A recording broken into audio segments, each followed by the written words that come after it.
E é interessante que nós viemos entregar o nosso louvor a Deus, e quando nós entregamos o nosso louvor a Deus, na realidade a gente está entregando algo daquilo que Ele fez por nós, né?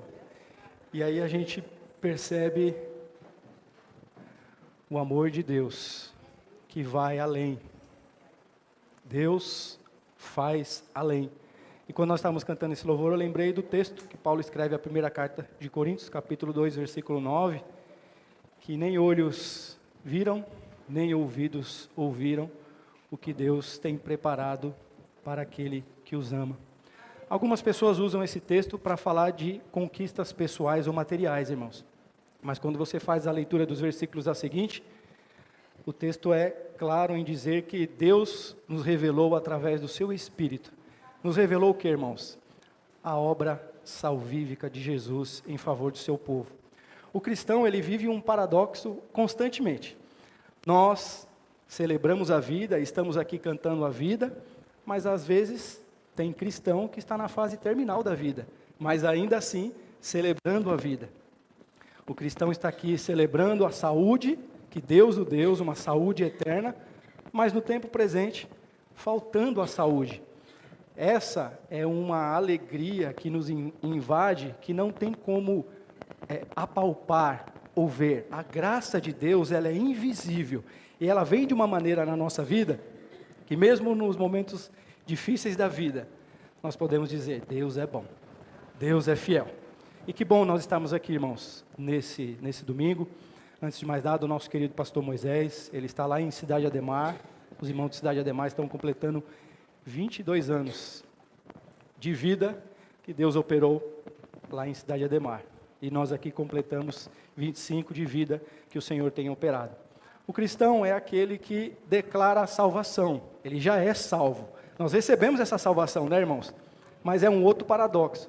Nós estamos desenvolvendo essa salvação. Dia após dia, o Senhor está nos salvando de nós mesmos. E eu queria compartilhar com vocês nessa manhã, continuar refletindo, continuar pensando sobre essa bondade de Deus. Sobre... É uma definição difícil, né, irmãos? O que é a bondade de Deus, né? Hoje, no mundo materialista, secularista que a gente vive, normalmente nós achamos que a bondade se traduz através de algo que nós conquistamos ou recebemos, né? Então, quando eu recebo algo bom de uma pessoa boa, eu falo, essa pessoa é boa. Mas normalmente nós não conseguimos aplicar essa bondade para uma pessoa que aos nossos olhos está marginalizada da sociedade. Essa pessoa não merece ser bom porque ela não quer nada com a vida. E Deus, irmãos, Paulo vai dizer que, Romanos 5,9, que Deus nos amou tanto, que Ele nos amou ainda quando nós éramos pecadores. A bondade de Deus, ela não está condicionada ao homem. A bondade de Deus, ela é gratuita. Quando nós vemos esse flyer aqui, irmãos, semana passada eu estava conversando com o Paulinho, e tem essa imagem, né, de um adulto com uma criança apontando para a cruz, né? A primeira coisa que eu pensei é, que frase que eu poderia falar para minha filha, né? Que frase que eu poderia falar para minha filha apontando a cruz? Que frase que nós poderíamos falar, irmãos, quando nós olhamos para a cruz? Acho que a melhor frase é, Deus é bom, né? Deus é bom. Porque o cristão é aquele que reconhece que estava perdido no caminho, mas foi encontrado, foi alcançado por esse Deus, que nos amou, irmãos, gratuitamente. O amor de Deus, ele é gratuitamente. Nós viemos de uma semana cheia, né, de trabalho, de tarefas. Semana passada tivemos a formatura da mulher única, do homem ao máximo. Domingo tivemos o batismo, nossos irmãos que se batizaram, o Isaac, a Carol, a Sabrina. E nós louvamos a Deus pela vida que o Senhor tem nos dado aqui, irmãos. Ontem estivemos reunidos com os homens no nosso momento de confraternização, comemos bem. Os irmãos da comunhão entraram na carne e a beça, né, Marcos? Foi um momento que nós estávamos juntos, e como é bom, né, irmãos? Nós sabemos que temos uma família, que mesmo no momento de dificuldade, existem pessoas que se importam com você, ora por você, que te ama. E esse amor, irmãos, é uma expressão de Deus no meio do seu povo, né? Sexta para sábado nós tivemos o Acampa Dentro, o nosso presbítero aí, eu estou com a Tati, cuidando dos Adola, E que bom, irmãos, que o Senhor tem levantado pessoas para nos auxiliar nessa tarefa de educar nossos filhos, né? É um desafio, né, irmãos? Irmãos, principalmente para nós que somos pais, quando nós temos filhos, nós percebemos o real poder do pecado. Porque nós estamos ensinando para o nosso filho o tempo todo a coisa certa, e o tempo todo nossos filhos estão fazendo a coisa errada. E aí a gente aprende, irmãos, como que o pecado, ele é danoso na vida das pessoas. E isso serve, irmãos, para a gente tratar com mais amor, olhar para nós mesmos e não sentarmos na cadeira de juiz, mas juntos desfrutarmos desse amor de Deus na nossa vida. Então nós estamos refletindo sobre essa bondade de Deus. Deus, ele tem um amor especial para o seu povo. E nós precisamos, irmãos, conhecer e experimentar essa bondade de Deus. Quando nós conhecemos e experimentamos essa bondade de Deus, o nosso coração salta de alegria, independente da situação momentânea, independente da circunstância que nós estamos passando. Isso não quer dizer que nós não nos entristecemos, não nos chateamos, não passamos por períodos de aflição ou de ansiedade, mas Deus nos visita com um amor, com uma graça que vai além da situação que nós estamos passando e sentimos paz. Você já passou por momentos que você tinha tudo para estar em desespero, arrancar os cabelos, mas você foi inundado por uma paz que você não sabe explicar? Sabe a situação que às vezes você passou e as coisas saíram do controle, seja em casa, com filho, com marido, com esposa, com trabalho, e você tinha tudo para se desesperar, mas você foi visitado com a graça de Deus e sentiu paz, tranquilidade, porque essa certeza nos mostra, irmãos, que Deus está no controle. Irmãos, que bom que nós não temos o controle da nossa vida, que bom que nós estamos aprendendo que nós não temos esse controle, e que bom que a nossa vida nós deixamos no controle de Deus, como aqui foi falado. Tem situações que fogem do nosso controle, mostra o quanto nós somos fracos, frágeis, não somos dono de nós mesmos, não temos o controle de tudo, mas nós podemos descansar, que mesmo que nós não entendemos da situação momentânea que nós estamos passando, nós sabemos que Deus está no controle. E aliás, a Escritura diz que todas as coisas contribuem, cooperam para o bem daqueles que amam a Deus, inclusive, irmãos, as aflições e as dificuldades na nossa vida. Como nós podemos dizer que Deus é bom mesmo diante das tribulações da vida?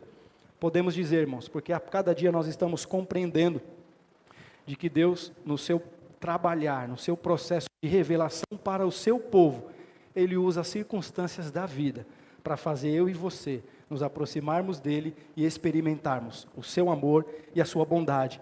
Essa bondade, irmão, nós temos ouvido e visto através dos devocionais diários, que ela faz parte do atributo de Deus. O atributo, irmãos, é aquilo que é dele próprio. Na sua essência, Deus tem o seu atributo, e um dos seus atributos é a bondade. Então Deus, Ele é totalmente bom. Ao decorrer do ano, nós falamos sobre outros atributos aqui, vocês lembram? Deus é justo, a justiça de Deus faz parte de um dos atributos de Deus. Falamos sobre a santidade de Deus, irmãos, também faz parte de um atributo de Deus. Deus não tolera o pecado, por Deus ser santo, totalmente outro, Ele não tem relacionamento com o pecado, que aliás, esse é um outro paradoxo do Evangelho, porque nós somos pecadores, irmãos, e pecamos. O pastor Moisés, ele nos adjetivou como uma árvore de pecadeiro. Nós cometemos pecado, mas como um Deus que é santo se relaciona com um pecador? Como isso é possível? Quando nós vamos conhecendo a obra do Senhor Jesus, que o Senhor Jesus, Ele tomou o nosso lugar, e por causa desse sacrifício agora, nós estamos diante de Deus santos. Temos esse acesso livre para nos relacionar com Deus. O livro de Efésios vai falar que não é por causa da obra de vocês. Foi o dom de Deus que deu para vocês a graça e a fé, para que vocês agora possam se relacionar com esse Deus santo. E nesse relacionamento, irmãos, a gente vai aprendendo, vai desenvolvendo, vai crescendo, vai amadurecendo e cada vez mais conhecendo o Senhor. E não existe outro caminho de conhecer a Deus, irmãos, senão por meio das suas escrituras, por meio da sua palavra. Deus resolveu comunicar a sua vontade, revelar o seu plano por meio da sua santa palavra. É impossível, irmãos, conhecer a Deus sem as Escrituras. Deus tem os seus meios, nós não engessamos Deus, Deus se revela do jeito que quer, da maneira que quer, mas ao se revelar, esse homem e essa mulher, ele é jogado, mergulhado para as Escrituras. E nas Escrituras nós vamos sendo, dia após dia, limpos e purificados. A Bíblia vai chamar isso de santificação, de purificação. Nós estamos nesse processo, irmãos. Nós não somos produtos descartáveis, viu? Nós estamos no caminho e o pecado, ele é um acidente de percurso, nós pecamos mesmo e nós não jogamos fora, nós não somos descartados. A bondade e o amor de Deus, ela é eterna. Nós estamos falando de um amor e de uma bondade eterna. Quando nós falamos de um amor e de uma bondade eterna, irmãos, é de algo que não se acaba. Por isso eu e você somos salvos de uma vez por todas, o Senhor nos alcançou. E nesse processo, Ele vai nos ajudando, vai nos auxiliando a cada vez mais desfrutar dessa verdade. Salmo 73, versículo 1, é esse versículo que eu queria conversar com vocês, é o texto que nós estamos nesse mês refletindo e nos identificando, né, irmãos? Quando a gente olha para os personagens bíblicos, homens e mulheres reais que existiram no passado, a gente vai percebendo que nós temos uma certa similaridade com eles, né? São falhos, fraquejaram, erraram, duvidaram.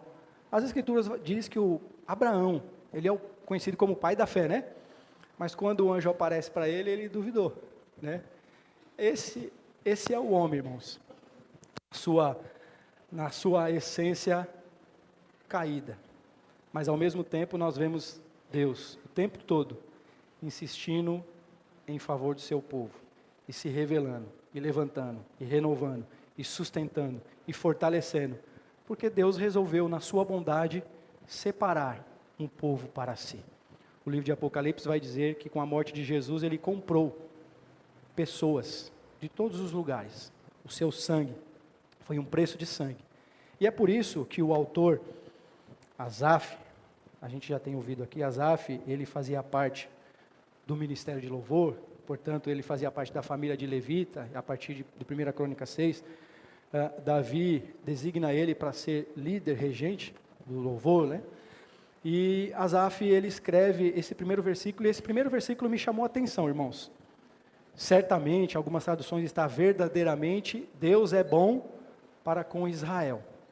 Então ele está trazendo uma afirmação, verdadeiramente Deus é bom para com Israel. Mas irmãos, quando nós falamos de bondade de Deus, Deus só é bom para com Israel? Ou Deus é bom para com as demais nações? Por que o Asaf, ele traz essa afirmação? Verdadeiramente Deus é bom para com Israel.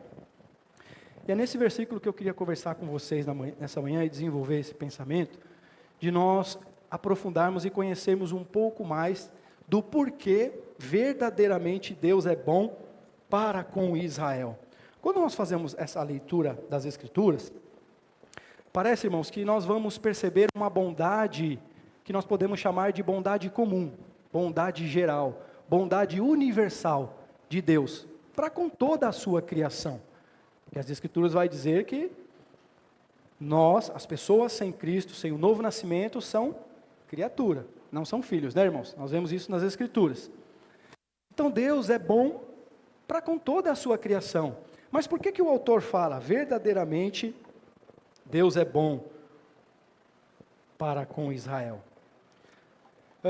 O meu objetivo nessa manhã, irmãos, é que possamos enxergar a bondade especial de Deus através da obra salvífica de Jesus Cristo. Deus é bom para com Israel, mas Deus não é bom para com as demais pessoas? Então, antes de nós entrarmos nessa bondade especial de Deus para com o seu povo, e aqui, irmãos, toda vez que nós olhamos e falamos de Israel, principalmente no Antigo Testamento, nós estamos falando do povo que Deus separou para si. Portanto, o povo de Deus, Israel, povo de Deus. Quando nós vamos para o Novo Testamento, o apóstolo Paulo vai dizer que agora tanto gentil quanto judeus se tornaram filhos de Deus. Romanos capítulo 9, ele vai falar que o verdadeiro Israel de Deus não é através do sangue, mas é pela fé em Jesus Cristo. Então, povo de Israel, entenda-se como o povo de Deus no Antigo Testamento e igreja do Senhor Jesus, que foi comprada pelo seu sangue no Novo Testamento. E aí eu queria ler alguns textos para refletir e pensar com vocês sobre essa bondade comum, bondade geral de Deus para com toda a sua criatura. E o objetivo, irmãos, é a gente perceber de que você foi alvo do amor e da bondade de Deus especial. E diante de todas as dificuldades que a vida vai lhe apresentar, você precisa ser grato e desfrutar do como Deus tem sido bom e fiel para com você. E eu queria ler alguns textos com vocês, falando sobre essa bondade geral e depois mostrar a bondade especial, tá bom? A bondade geral para com toda a sua criatura. Na realidade, irmãos, dentro dos atributos de Deus que nós falamos aqui, dentro da sua justiça, se nós fôssemos levar em consideração, todos, sem exceção, deveriam morrer. Todos, sem exceção, deveriam ir para o inferno, que aliás as escrituras diz que todos já estão condenados, né? O que nós estamos aprendendo é que da bondade especial de Deus, Deus está chamando e salvando pessoas, tirando da condenação. Então, irmãos, na realidade, ninguém tem direito de colocar Deus na parede ou dizer que Deus está em dívida com essa pessoa. Alguns ensinamentos aí fora mostram isso, né? Que pelo fato de você fazer algumas coisas, isso te dá o direito de requerer a Deus aquilo que Ele tem que fazer para você. Não, irmãos, quando nós olhamos nas Escrituras, o que nós merecemos de fato é a morte, é o inferno. Sabe por quê, irmãos? Porque Deus te conhece. Nós conversamos esse ano sobre isso, né? Deus te vê, Deus te enxerga por completo, irmãos. Eu posso enganar meus pais, posso enganar minha esposa, mas a Deus eu não consigo, porque Ele me conhece. E essa semana eu estava pensando sobre isso, irmãos, até compartilhei no nosso estudo de terça-feira. E nós estamos aqui celebrando a ceia justamente por isso, celebrando essa nova aliança e declarando, irmãos, no mundo espiritual, que nós temos uma aliança com Deus e nós não somos salvos pelos nossos méritos, mas foi uma obra gratuita de Deus. E eu estava compartilhando com os irmãos que se a minha esposa me conhecesse de fato quem eu sou, se conhecesse os meus pensamentos, os meus olhares, as minhas atitudes, certamente ela não casaria comigo, irmãos, porque ela saberia de fato quem eu sou. Orgulhoso, egoísta, arrogante, presunçoso. Mas com Deus não é assim, irmãos. Deus, mesmo sabendo quem eu sou, entregou o Filho dele por um ato de bondade e misericórdia por mim e por você. O apóstolo Paulo, irmãos, vai incentivar a igreja de Roma a olhar para o sacrifício de Cristo, porque você imagina os irmãos no Novo Testamento, irmãos, eles estão declarando que são servos do Deus Todo-Poderoso, que tem todo o poder, mas estão sendo esmagados pela perseguição, pelas aflições da vida, passando por dificuldade financeira, não podiam trabalhar, eram marginalizados. E é normal que quando nós passamos por qualquer tipo de situação como essa, colocamos em xeque a bondade de Deus. Será que Deus é bom? Como é que Deus pode ser totalmente bom? Esse é o atributo de Deus. Deus é a fonte de todo bem. Deus só emana bem. Deus só emana amor. Mas como é que eu posso estar passando por isso? Logo, surge o ponto de interrogação do amor de Deus. O apóstolo Paulo, para incentivar a igreja, levar a igreja a ter um coração mais grato a Deus, ele fala, olha, veja o quanto amor que Deus amou. Ele não poupou o próprio Filho dele, mas por amor entregou por vocês. Como é que Ele não vai dar para vocês as demais coisas? O apóstolo Paulo traz a lembrança da igreja, e isso serve para nós. Se talvez você está em dúvida do amor e da bondade de Deus, olhe para o sacrifício de Cristo. Essa foi a maior prova do amor dele por você. E como é que Ele, na sua bondade, não dará para vocês as demais coisas? O que nós precisamos, irmãos, é descansar, confiar, crer e entender que o Senhor está no controle de todas as coisas. No fim, nós teremos uma palavra que vai exaltar e glorificar a Deus.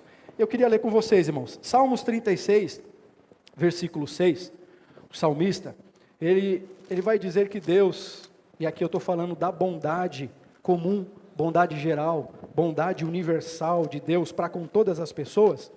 Olha lá, Salmo 36, 6, a tua justiça é como as mais altas montanhas, os teus juízos como as profundezas do mar. Tu, Senhor, preserva tanto os homens quanto os animais. Então, dentro da bondade geral de Deus, Deus provê providencia e cuida tanto dos homens quanto dos animais. Então, Deus é quem sustenta o mundo. Deus é quem sustenta a vida. Esse mundo, irmãos, não está sem governo. Esse mundo não está sem controle. Parece que está sem controle, parece que está sem governo. Mas quando nós olhamos para as Escrituras, nós percebemos que tudo está acontecendo segundo o que Deus predeterminou. Tudo está no controle de Deus. Existe um ensinamento aí, irmãos, teológico, que chama o deísmo. Nós já conversamos sobre isso. Eles falam que Deus é como um relojoeiro, criou o mundo como se fosse um relógio, deu corda, e o mundo está funcionando com as suas leis. Deus está fora do controle desse mundo. Quando nós olhamos para as Escrituras, não. Os Salmos diz que Deus controla, preserva e sustenta todos os animais, assim como os homens. Quando nós vamos para o Novo Testamento, Mateus 5, versículo 45, nós vamos perceber que o sol nasce para justo e para injusto, a chuva cai para os bons e para os maus. Parece que a gente está vendo uma diferença aí, né, irmãos? Justos, injustos, bons e maus. As Escrituras vão mostrar para nós essa diferença, essa separação entre ovelhas e bode, entre joio e trigo.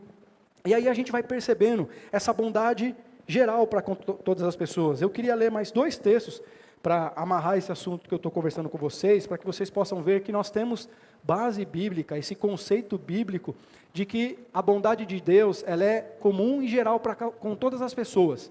E aí nós vamos entrar nessa bondade especial. Lucas, capítulo 6, versículo 35. 6,35.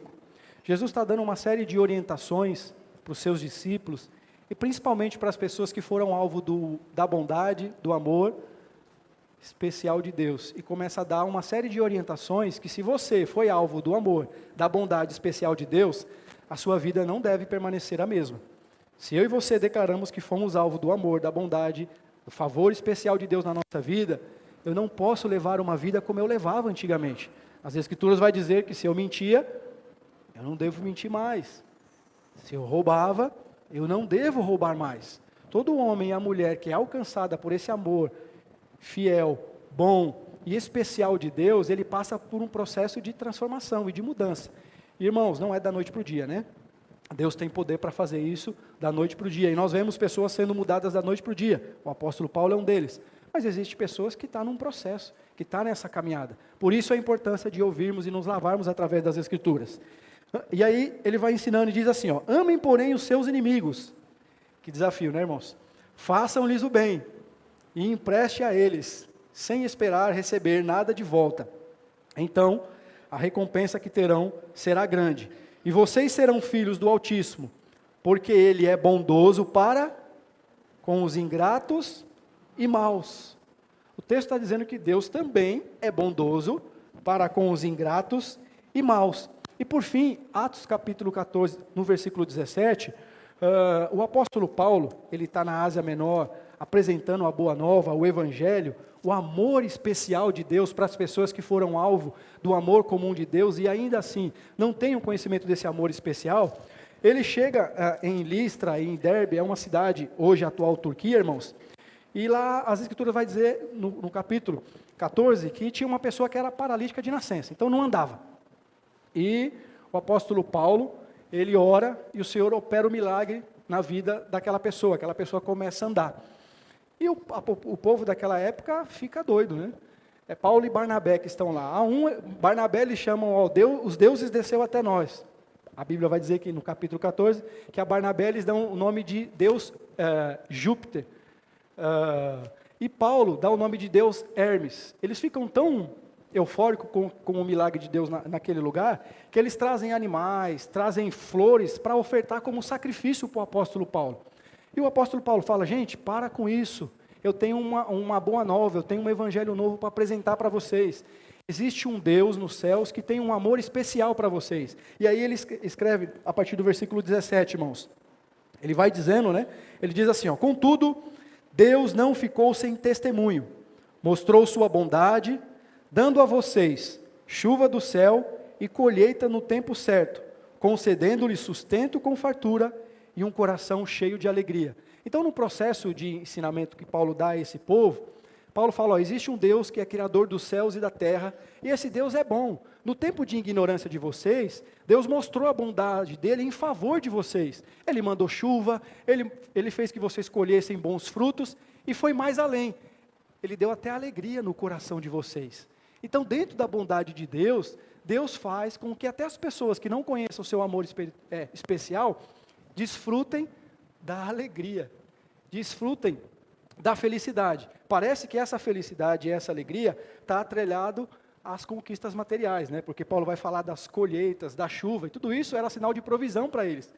E é comum, né, irmãos, nos dias de hoje, principalmente nesse mundo materialista que nós estamos, a gente se alegrar muito quando um bom cascaio cai na nossa conta, né, irmãos? É comum nós nos alegrarmos nisso. O apóstolo Paulo vai dizer que até isso faz parte da bondade de Deus. Olha como Deus é bom, irmãos, e misericordioso para com todas as suas criaturas.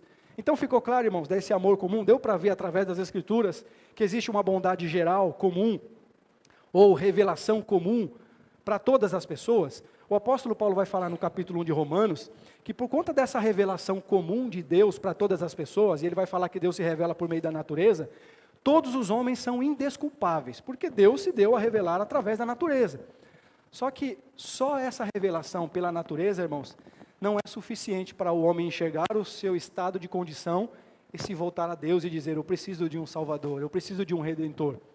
É necessário uma revelação especial. É necessário uma bondade especial para que Deus entre no coração dessa pessoa, faça uma cirurgia cardíaca e esse coração agora volte a bater novamente e ele comece a sentir sede e desejo de Deus. Se o seu coração tem sede, bate por querer conhecer a Deus, essa é uma das evidências de que a bondade especial de Deus está sobre a sua vida. E eu queria justamente entrar nesse ponto agora, irmãos, da bondade especial, o amor especial de Deus. Ele ama seu povo com um amor especial, dado que agora Deus nos vê como seus filhos espirituais em Cristo Jesus. A Bíblia vai usar essa figura de linguagem de que o amor de Deus para o seu povo é um amor de pai para filho.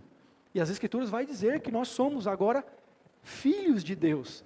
E por sermos filhos de Deus, Deus, ele se comunica num sentido mais rico, mais profundo, mais íntimo com o seu povo. Por nós sermos o seu filho e sermos o seu povo, Deus se manifesta de uma maneira mais especial, mais presente. É por isso que quando nós nos reunimos aqui, irmãos, nos alegramos, queremos rodar no ventilador, sair pulando de um pé só, irmãos, porque Deus se manifesta de uma maneira mais profunda, mais especial. E essa maneira profunda e especial vai te convencendo de que você é pecador e precisa se sujeitar a Ele a cada dia mais. Essa é a bondade, esse é o amor de Deus. E este se comunica num sentido mais rico, mais completo, com toda a sua plenitude, graça e misericórdia. Então nós estamos falando desse amor especial, dessa bondade especial, irmãos, do plano de redenção. E essa é uma alegria, Jesus afirmou, que ninguém pode mais tirar. João 16, a partir do versículo 20, Jesus ele está falando para os discípulos, e os discípulos vão falar, nossa, agora ele está falando de uma maneira mais aberta. Jesus está falando da sua obra sacrificial, vicária, substitutiva. Jesus está falando que foi para esse propósito que ele veio ao mundo, por morrer em favor do seu povo, morrer em favor da sua igreja. E Jesus fala, ó, no momento agora, as pessoas estão se alegrando, o mundo está se alegrando, porque eu vou partir. Mas ele vai usar uma alusão de uma mulher que está grávida. Quando ela está para dar à luz, ela sente dor. Mas quando o filho nasce, o sorrisão no rosto vai de face a face, né? E Jesus está falando a respeito disso com os seus discípulos. E eu queria ler com vocês. Em verdade lhes digo que vocês chorarão, se lamentarão, mas o mundo se alegrará. Vocês se entristecerão, mas a tristeza de vocês se transformará em alegria. Versículo 21. A mulher que está dando à luz sente dores, porque chegou a sua hora. Mas quando o bebê nasce, ela se esquece do sofrimento, por causa da alegria de ter gerado um filho no mundo. Versículo 22. Assim acontece com vocês. Agora é hora de tristeza para vocês. Mas eu os verei outra vez, e vocês se alegrarão. E ninguém tirará essa alegria de vocês. Jesus disse que na sua ressurreição, ele iria se revelar para os seus discípulos, iria se revelar para o seu povo. E essa alegria, ninguém poderá tirar. Eu lembro do texto de Paulo, o que nos pode separar do amor de Deus, né, irmãos? A altura, a profundidade, as tribulações, as dificuldades, as decepções. Nada e ninguém pode nos separar do amor de Deus. Essa alegria, irmãos, você precisa experimentar, que vai além dos momentos que você esteja passando, que seja ruim para você. Essa é uma alegria que você deve experimentar e ter essa certeza daquilo que Deus fez em sua vida. Quando nós temos essa certeza desse amor, dessa bondade especial, irmãos, mesmo no momento de crise e de dificuldade, irmãos, nós temos uma palavra de gratidão a Deus. Nós louvamos a Deus. 1 João 3, 1, 3. Eu estou usando os textos para falar agora desse amor especial, tá bom? Dessa bondade especial de Deus para com você. O apóstolo João, ele está escrevendo à igreja do primeiro século, e mais uma vez contextualizando, a igreja está debaixo de chicote, irmão, debaixo de perseguição. Então, a gente já esquece isso, irmãos, que você tem Deus na sua vida, é só vitória, é só glória. Esquece isso que na vida nós vamos passar por problemas, por perseguições, por dificuldades, por frustrações. Mas nós precisamos olhar para as Escrituras e tomar posse daquilo que Deus está falando a respeito de mim e de você, de que Deus fala a respeito do seu povo.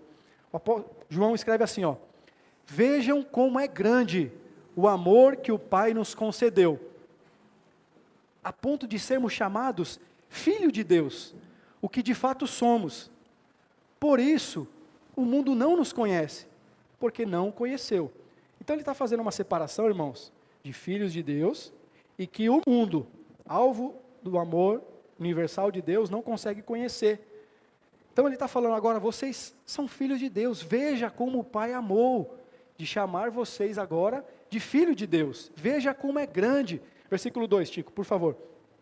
Amados, agora somos filhos de Deus, e ainda não se manifestou o que haveremos de ser. Lembra que eu falei no começo?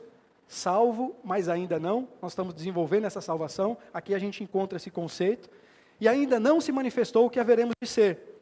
Mas sabemos que quando Ele se manifestar, seremos semelhante a Ele, pois o veremos como Ele é. Versículo 3. Todo aquele que nele tem essa esperança, purifica-se a si mesmo, assim como Ele é puro. O apóstolo João está incentivando a igreja que está debaixo de perseguição, debaixo de opressão, a se purificar nessa esperança de que foi prometida para o seu povo. E que esperança é essa, irmãos? A esperança da vida eterna, a esperança de sermos assim como Ele é. Irmãos, no momento de dificuldade da sua vida, de dúvida, de incerteza, de questionamento, purifique-se nessa esperança. A purificação aqui, essa palavra pode simbolizar também, renove-se nessa esperança da vida eterna. Eu e você fomos alcançados pelo amor eterno de Deus, da vida eterna. E precisamos, irmãos, renovar a nossa mente com esse entendimento, com essa convicção de fé. Nós seremos, assim como Ele é, nós seremos. Nós devemos purificarmos nessa esperança. A nossa esperança é a vinda de Cristo, a nossa esperança não está nesse plano terreno, que aliás o apóstolo Paulo vai dizer que se nós esperamos a Deus somente nessa vida, a nossa esperança está além, irmãos. O cristão vive além deste plano terreno. Por quê? Lembra, irmãos? Nós estamos morrendo no leito de enfermidade, mas a morte, o máximo que ela pode fazer para o cristão é entregar a Deus e iniciar-se uma nova vida. Essa é a esperança de vida para as nossas vidas. Essa é a esperança do Senhor para nós. Esse entendimento, essa revelação, irmãos, ela não nos torna soberbo. Quando nós reconhecemos que fomos alvo do amor especial, da revelação especial de Deus, a gente não senta na cadeira de juiz e aponta o dedo. A gente se reconhece e isso gera mais gratidão, humildade dentro de nós. E nós queremos fazer o que, irmãos? Servir a Deus. Nós queremos estar envolvido com tudo, queremos estar envolvido com os estudos, queremos estar envolvido no que for necessário. Porque o cristão agora, ele faz não para alcançar, ele faz porque ele já foi alcançado. Por isso que as Escrituras é enfática em dizer que as práticas de obras não salvam ninguém, irmãos. Por quê? Porque senão a gente invalida o que Jesus fez na cruz. As nossas obras temos que praticar e você deve praticar, mas ela é um sinal daquilo que Deus já fez em nós. O cristão, ele produz frutos por algo que ele já recebeu, não é algo que ele vai alcançar.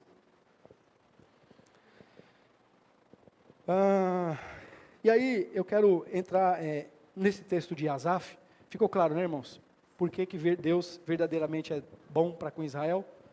Você pode dizer, verdadeiramente Deus é bom para com Israel, verdadeiramente Deus é bom para comigo, porque você foi alvo desse amor, dessa graça, essa alegria ninguém pode tirar, esse amor ninguém pode tirar. Irmãos, as evidências de quem foi alvo, ela se dá através dos frutos. Nós precisamos, irmãos, fazer essa análise, colocar a nossa vida numa balança e ver de fato como eu tenho caminhado, como eu tenho agido. O apóstolo Paulo vai ensinar, vai dar orientação ao jovem pastor Tito, de como deve ser o comportamento do cristão. Nós chamamos isso de ética cristã ou prática cristã. Você foi alvo do amor, você nasceu de novo, você agora precisa manifestar isso no seu dia a dia, no seu falar, com o seu olhar, no seu comportamento. O apóstolo Paulo, a Timóteo, ele vai falar dessa bondade, desse amor de Deus. Timóteo capítulo 3, eu vou ler para a gente poder ganhar tempo, do 1 ao 7, a conduta cristã.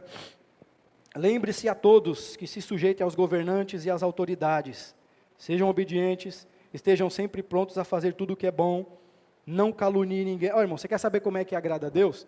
O apóstolo Paulo dá as dicas aqui. Não caluniem ninguém, sejam pacíficos, amáveis, mostre sempre verdadeira mansidão para com todos os homens. Houve um tempo em que nós também éramos insensatos, desobedientes, vivíamos enganados e escravizados por toda a espécie de paixões e prazeres. Vivíamos na maldade e na inveja, sendo detestáveis e odiando uns aos outros.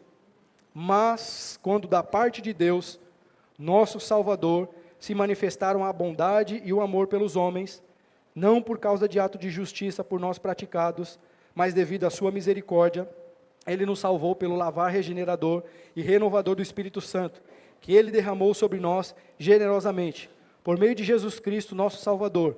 Ele o fez, a fim de que, justificado por sua graça, nos tornemos seus herdeiros, tendo a esperança da vida eterna. Mais uma vez, as Escrituras falando dessa esperança, irmãos, da vida eterna. Então, nós fomos aqui nesse texto, lavados, justificados, redimidos. O amor especial de Deus te comprou, te lavou, te justificou e te redimiu. Redimir é comprar, você foi comprado. Nós precisamos olhar para esse ato de bondade de Deus e nos apegarmos nessa esperança, renovarmos na esperança da vida eterna. Asaf, irmãos, quando ele foi envolvido pela situação e as circunstâncias da vida, quase ele trocou o prato de lentilha, né, irmãos? Quase ele trocou o prato de lentilha pela bênção da primogenitura. Estou falando aqui de Esaú. O texto em Salmos, Asaf vai dizer que no versículo 2, quase que ele escorregou. Quase que ele se perde, porque ele foi envolvido pelas circunstâncias e situações da vida. Porque é natural, nós temos a tendência de olhar para o lado e sempre achar que a grama do outro é mais verde que a nossa. Esse tipo de comportamento, irmãos, pode fazer momentaneamente que nós não enxergamos a bondade especial de Deus, o favor especial de Deus, a revelação especial de Deus. Versículo 13 do Salmos 73, Asaf colocou em xeque a santidade que ele colocava em prática. De que me adiantou guardar puro o coração? De que me adiantou participar dos estudos? Que me adiantou participar das aulas? Que me adiantou fugir do pecado? Se eu estou fazendo tudo isso e nada está acontecendo, mais uma vez, irmãos, o ser humano tem isso dentro dele, né? A causa e efeito. Deus, eu fiz, então eu mereço. Eu jejuei, eu orei, né? Então eu mereço receber aquilo que eu estou buscando do Senhor. Eu tenho direito. Nós estamos aprendendo aqui que nós não temos direito nenhum, né? Aliás, temos um único direito, né, irmãos? Cair direto, né, irmãos? Mas aqueles que foram alvo do amor, da bondade, da graça e da misericórdia, no tempo de crise e incredulidade, Deus usa as próprias circunstâncias para fazer o seu filho cair em si e se voltar para ele. Isaías 40, 31, os que esperam no Senhor são renovadas as suas forças. O tempo de calamidade, de dificuldade, de circunstância, irmãos, Deus usa como uma ferramenta para nos fazer voltar ao amor do Pai e desfrutarmos dessa bondade especial de Deus na nossa vida. Versículo 17, ele fala que até que ele entrou no santuário, né? Santuário tem um símbolo de, principalmente no Antigo Testamento, irmãos, era o povo ir até o santuário para ter contato e comunhão com Deus. Então o santuário para nós hoje é o nosso momento de comunhão. Jesus falou que não tem mais um lugar específico. Os verdadeiros adoradores vão adorar e buscar o Pai em espírito e em verdade, né? Mas o santuário, ele simboliza para nós, irmãos, um lugar de comunhão, presença de Deus, lembrança da bondade e da fidelidade de Deus. Por isso que é bom, mesmo sem vontade, irmãos, você está em comunhão. Porque às vezes você vem estar em comunhão e às vezes desanimado, fraco, sem força, cansado, igual Asaf, não adiantou nada eu guardar, para que me adiantar? No santuário, Deus visita você, te renova, te anima, te encoraja e você recebe força novamente para lutar contra o pecado, contra as circunstâncias da vida. É no santuário de Deus que nós somos renovados. No tempo de maior dificuldade, não deixe de congregar. Não deixe de estar em comunhão. Eu já vou partir para a parte final, irmãos. Não deixe de estar em comunhão. Nós temos vários exemplos. O próprio Asaf, eu lembro o próprio Abacuque. O pastor deu uma leve pincelada sobre a teodiceia, né? É um tema um tanto quanto difícil para nós, porque as Escrituras não trata com tanta clareza, né, irmãos?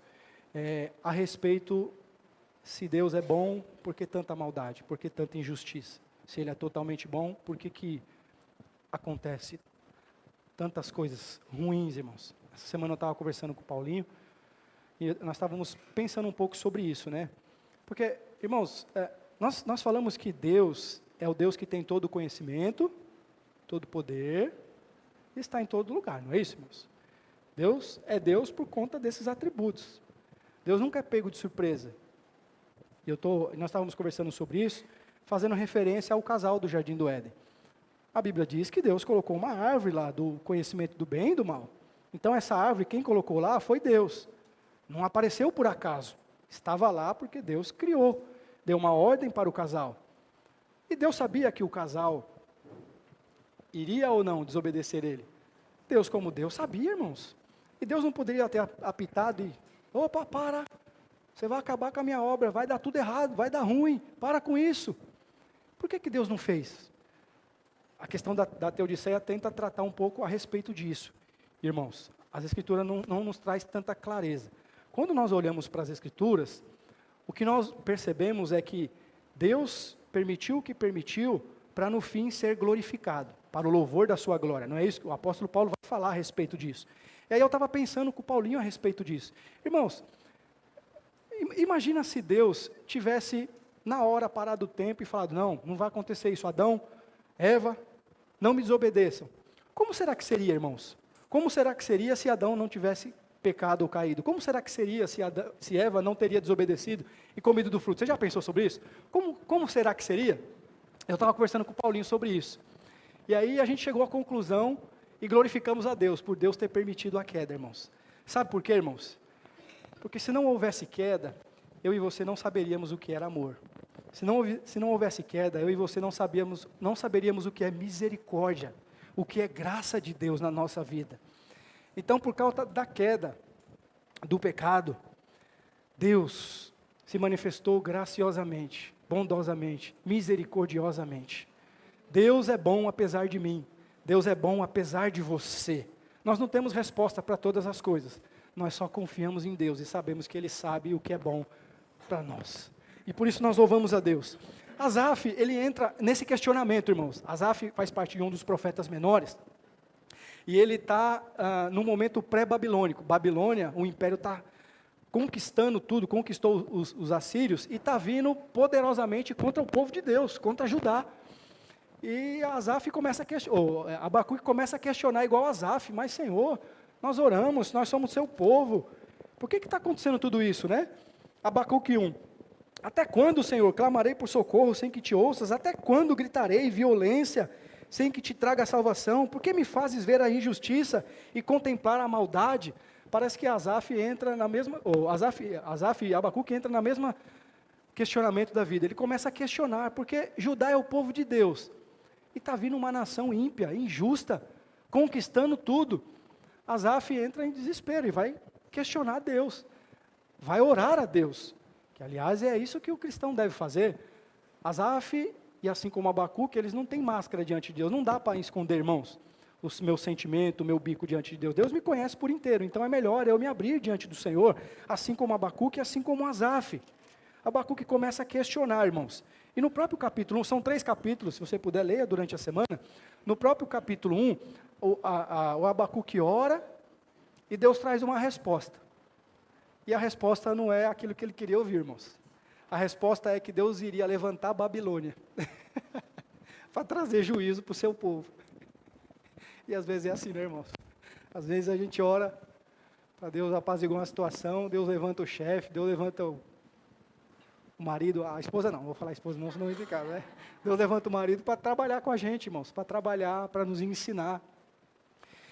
E aí, Abacuque, a partir do capítulo 2, ele nos traz um ensinamento muito interessante e bom para nós aplicarmos para o dia, irmãos.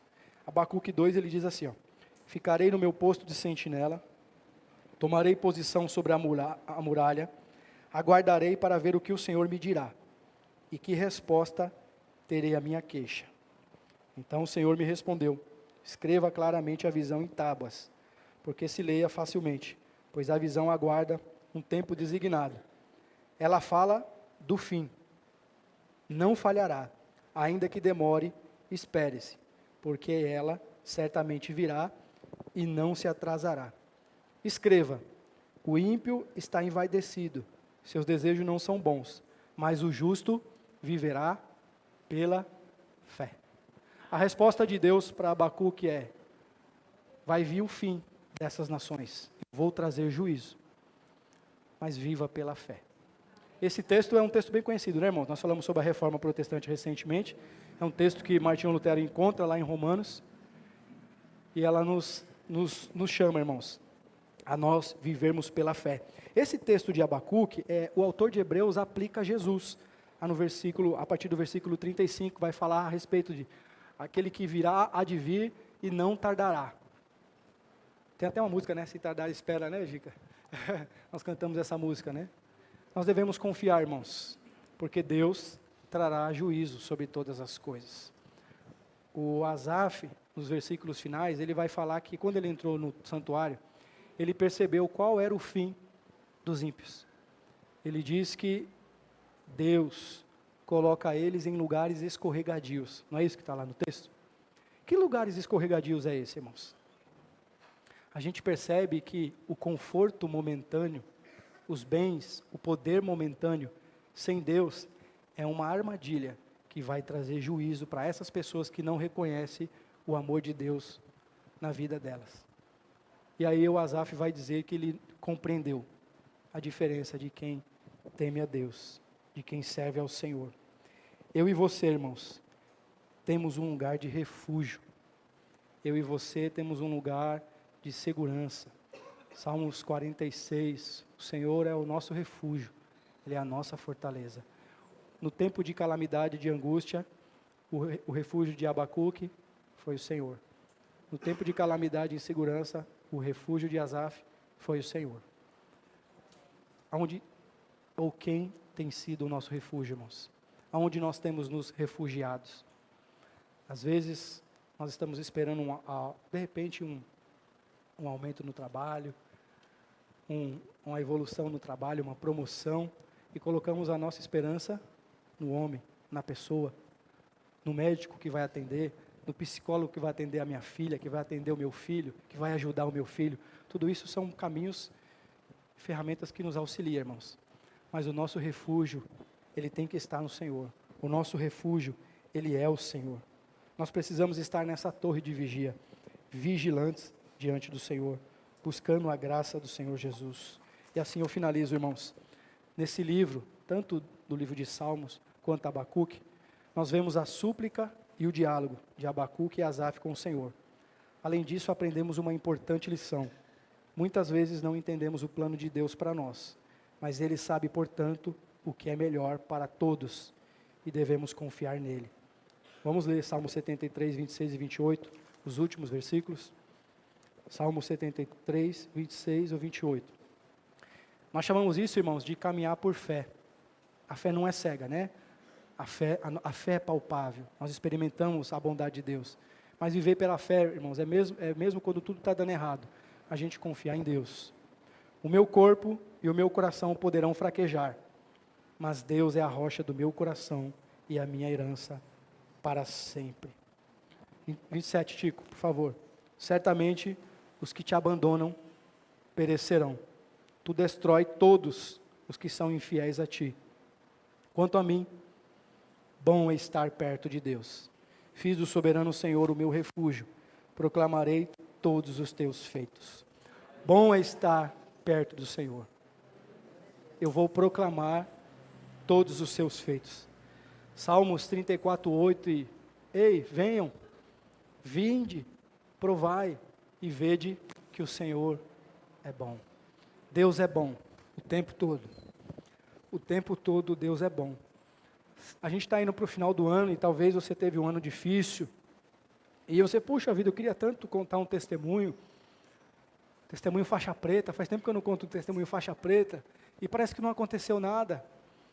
Irmãos, o testemunho faixa preta é o seu coração duro que foi transformado, que foi alcançado pelo Senhor, que dia após dia está sendo conquistado por Deus, que dia após dia nós colocamos a nossa vida diante do Senhor e pedimos, Senhor, a oração do cristão, irmãos, a única oração do cristão tem que ser, Senhor, tem misericórdia de mim. Quando nós fazemos essa oração, irmãos, tem misericórdia de mim, nós estamos declarando para Deus, Deus, eu sou pecador, eu não consigo, tem misericórdia de mim. Nós não temos força, irmãos, para vencer o pecado. Os vícios que nós temos, nós não temos força. Nós precisamos nos apegar à misericórdia de Deus. Vamos orar, vamos colocar diante de Deus a nossa vida. Nós temos uma semana aí para enfrentar. O mundo não é fácil. O diabo, embora vencido na cruz, as Escrituras dizem que o tempo todo ele está nos rodeando.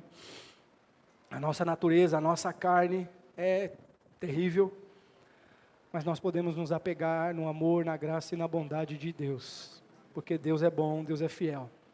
Vamos agradecer ao Senhor, vamos orar a Deus por sua revelação especial. Se você ainda não experimentou essa revelação, se você não sentiu essa alegria, peça a Deus, fale com Deus para que Deus te dê essa alegria, para que Deus te dê esse prazer de salvação. Eu estava esquecendo, Abacuque, no último capítulo 3, ele faz a oração e fala, Senhor, pode os gados serem arrebatados do curral, pode acontecer o que for, eu vou me alegrar no Deus da minha salvação. Nós precisamos nos alegrar no Deus da nossa salvação, irmãos. Pode o mundo desabar na nossa cabeça, o máximo é que nós vamos definhar aqui, mas existe uma vida além, nos esperando e nos aguardando. Vamos falar com o Senhor, em nome de Jesus. Senhor, nosso Deus e nosso Pai, nós estamos aqui, Senhor, reunidos publicamente, Senhor, nessa manhã, entoamos cânticos e louvores ao Teu nome, e podemos refletir na Tua palavra, Senhor, na Tua obra de redenção, na Tua obra de salvação, Senhor. E eu quero Te pedir perdão, Senhor, por muitas das vezes que eu tenho sido ingrato com o Senhor, por muitas das vezes que eu tenho deixado as aflições, as situações da vida, Senhor, me sufocar ao ponto, Senhor, de duvidar da sua bondade, de duvidar do seu amor. Senhor, nos ajuda a sentir essa alegria mesmo diante da dificuldade. Visite o teu povo como o Senhor tem feito aqui nessa manhã, Senhor. Aquele que está triste, que está cansado, sobrecarregado, que está com familiares nos hospitais, desenganado, Senhor, tudo isso nos traz cansaço, desânimo. Senhor, visite o teu povo, cura aqueles que estão doentes, Senhor. Salva, Senhor, liberta aqueles que estão presos. O Senhor é um Deus presente. O Senhor se manifesta de uma maneira especial no meio do seu povo. Nós somos o teu povo, Senhor. O Senhor nos comprou por um bom preço. Opera em nosso meio, Senhor, age em nossas vidas, Senhor. Ajuda-nos a lembrar da Tua palavra, quando as dificuldades baterem na nossa porta. Pai, a nossa oração é como Davi, Senhor. Coloca um cântico de louvor em nossos lábios. Não nos lance fora da Tua presença. Coloca dentro de nós o Teu Espírito e nos ajuda a alegrar no Senhor, o Deus da nossa salvação, Senhor. Nós te louvamos, nós te agradecemos, Senhor, em nome de Jesus. Amém. E amém. Graças a Deus, irmãos.